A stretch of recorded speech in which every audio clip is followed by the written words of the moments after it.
So, an overdue video strip down of the Wolverine. Now, from previous videos I've had a few complaints that my workbench isn't tidy, it's clean, dog hairs, etc, etc. So I thought I'd take precautions this time. Got the gloves, got the mask. So what I'm going to jump in straight into is the fastest way to power adjust one of these, up or down, whatever you want. It's so simple, it's so easy, and it's so quick to do. Let me just put the mask on and I'll tell you.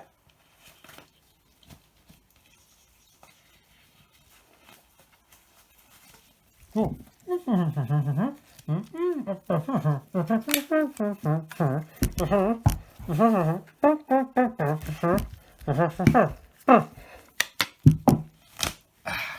And it's as quick as that.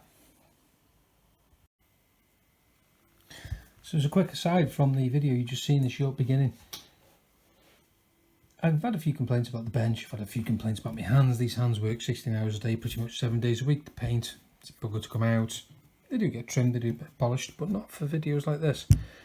I've just had a conversation, Darren Lynn, XTX Air, wears gloves, simply because people commenting in his videos about his hairy hands.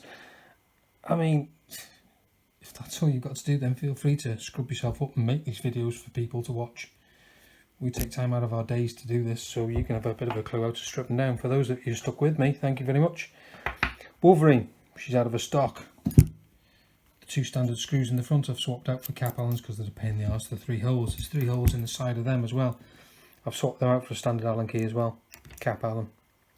How I did them was, I think it was, remember right, they got 3 1mm Allen keys, poked them in the holes, and what you do is once they're in the holes, or all together like that, get me number 3, and you can work them all around so all the heads face the same way, they all match up, and then you can just twist it and unscrew the screw with them 3 in the 3 holes, and that's how they come out very easily. You can swap them out for a standard bolt thereafter. The video's going to jump and pause. I'm no good at making videos, so every now and then I pause it to save the good bit before I make a mistake or swear or say too many names. Trigger block. Trigger blocks come off. The tape is for me where my block goes on my scope, because I take it off and put it on all the time. I just use that to let me know where to put it back on. It makes it easier for me. You've got the 4 screws, the M3x8 cap Allens. That one's shiny because I've stripped all this once last night. I thought I'll do it again today and do a video and show you lot.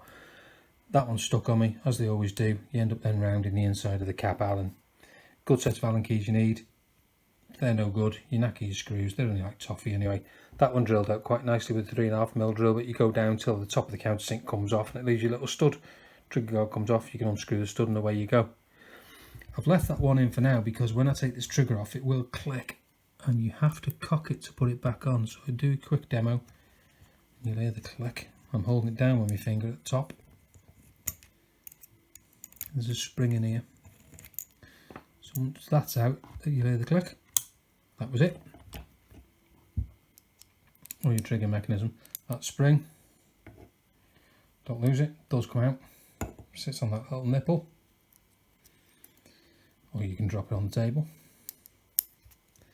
Nipple to get it back in, safety catch in that hole, and see how it doesn't sit.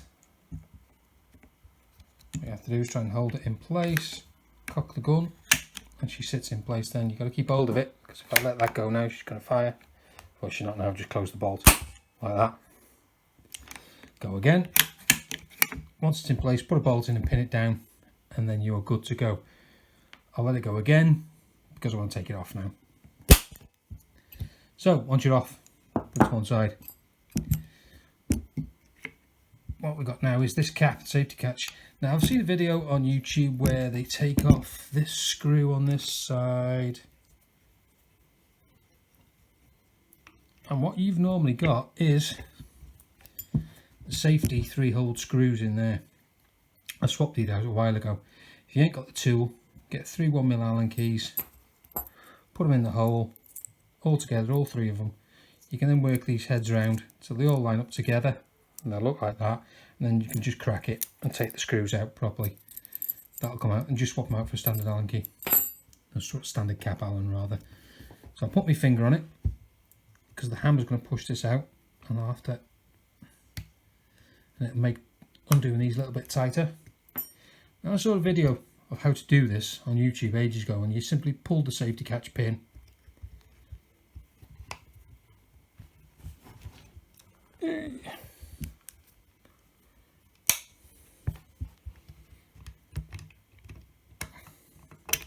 and the whole lot comes out. You have to make sure the safety's off before you can pull the pin. Whole lot comes out, and it was as simple as that until I actually come to do it, and I couldn't figure out how you do it. And what you've got is, unfortunately, that second hole. So to get it back in again, you've got to pull that pin. It's a fiddly job. I'll show you that in a second. There's a pin there. I've had to drill that out, and I had to drill that out with a dentist drill.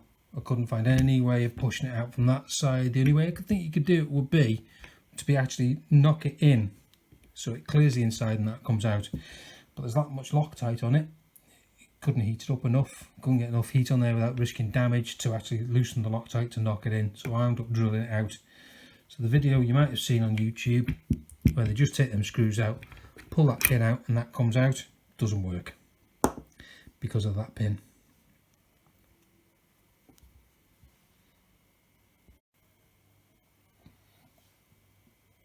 Safety catch, how it works.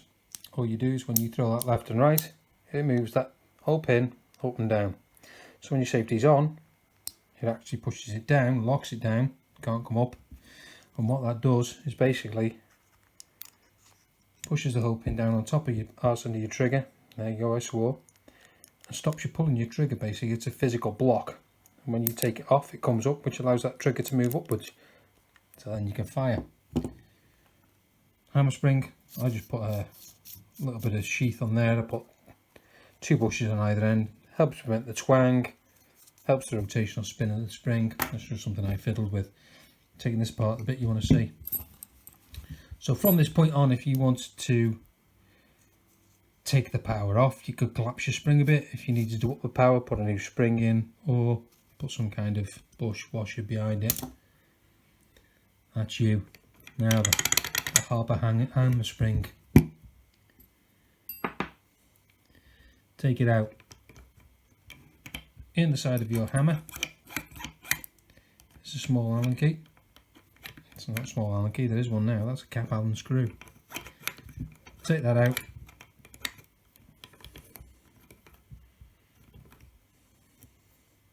Like that. And out comes your hammer. Cover that in a second.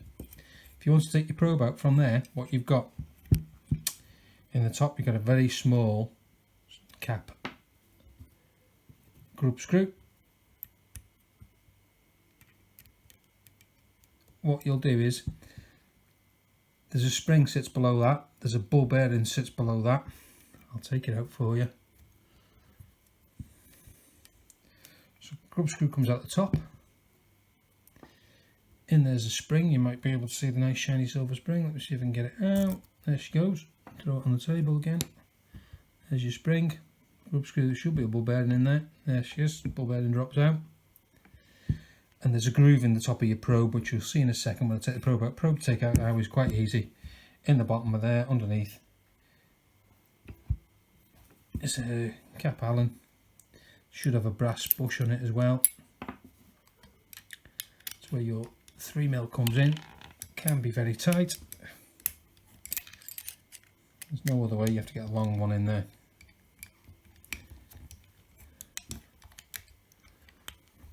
Pop that out. So you can see in there.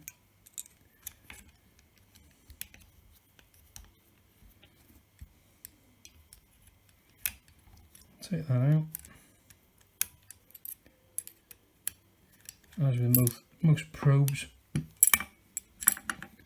it's got the brass guide that screws into your probe. Your probe should then just pull out, and there's the groove in the top that your ball sits in. Your detent spring,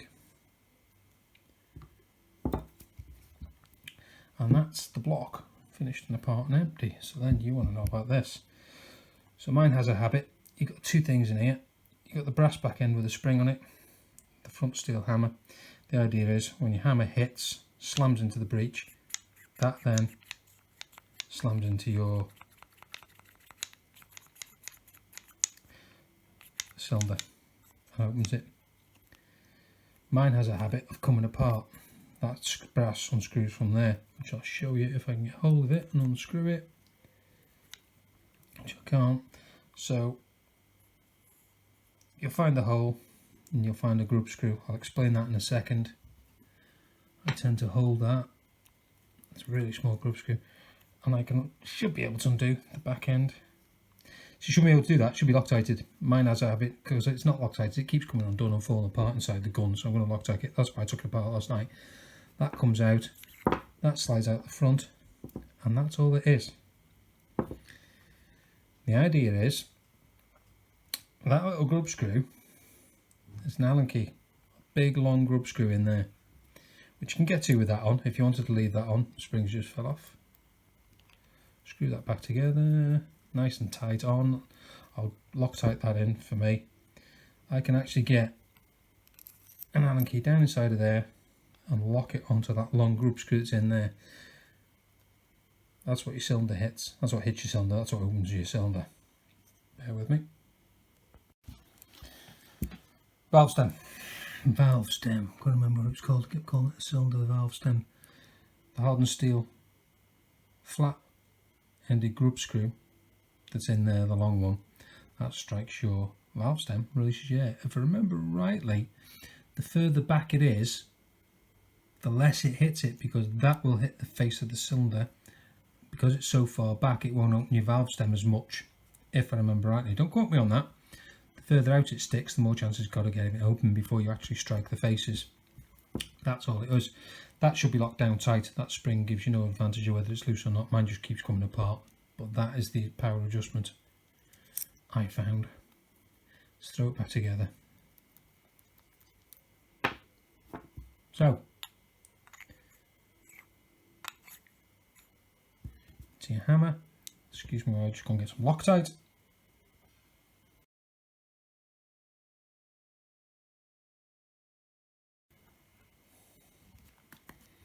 Loctite.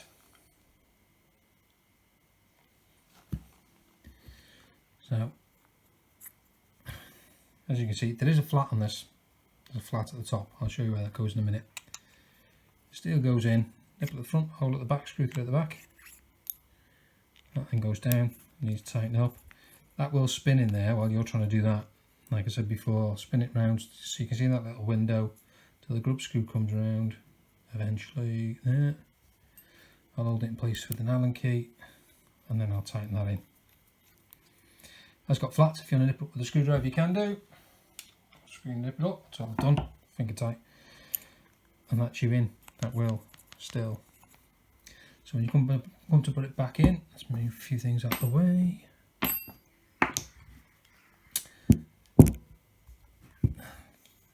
That flat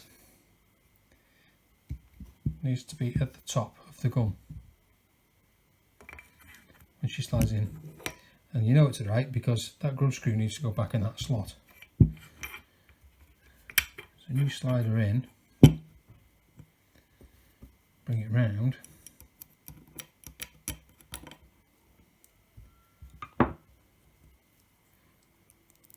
wrong size, grub screw needs to go into the side.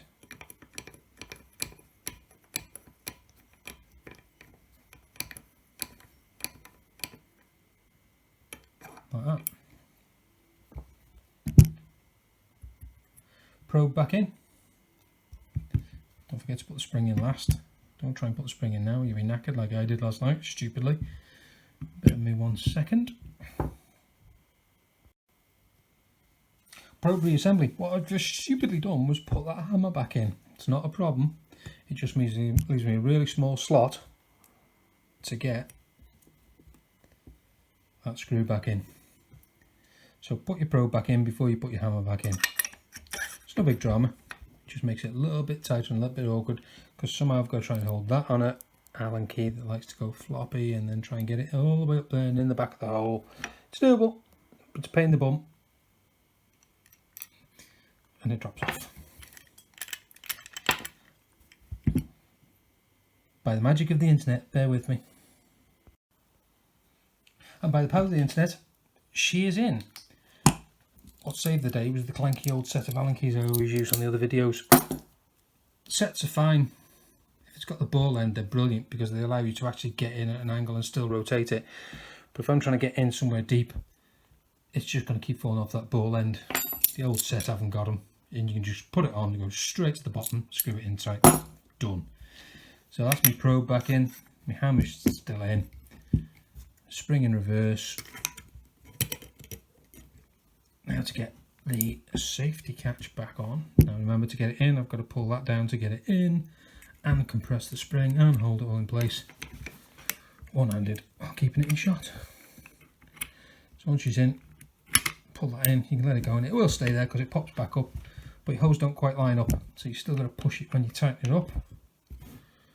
Now then, which ones were which? So these side ones should have been the M3 by 4mm, I believe, the short.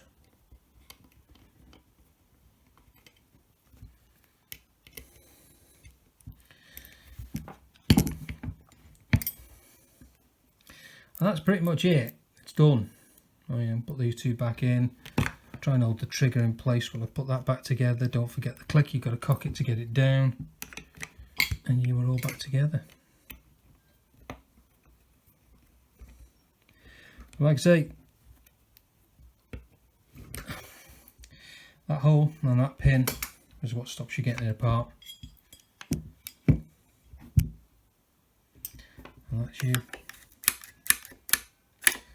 back together. Thanks for putting up with me. Ooh, stop press, don't disappear just yet. What did I forget? I forgot the ball bearing that won't go in the hole, the spring and the grub screw.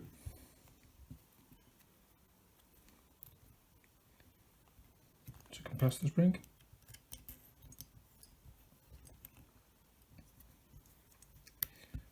Till it's flush, that's how it came. I hadn't adjusted it, I just do it till it's flush.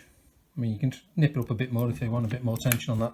I don't know how tight it will go, but that was it. Don't forget that. Thank you.